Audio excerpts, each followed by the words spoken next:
Here we have a 65 Mustang Fastback 2+2 289 car. She's cold.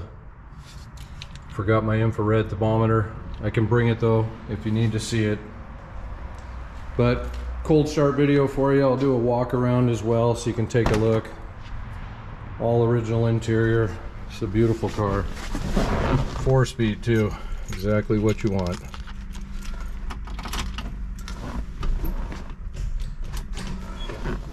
Now it is automatic choke, so should just be a couple pumps of the gas.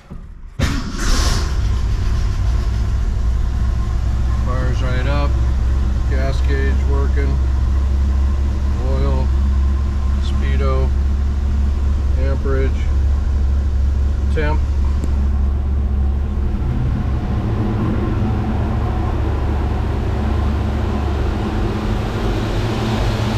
Nice and quiet.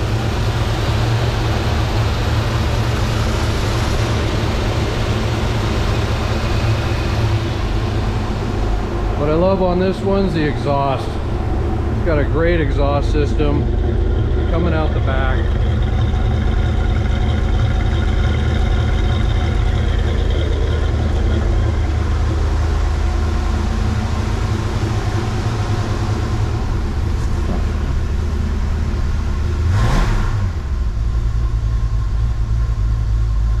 We'll do a driving video and a walk around for you as well.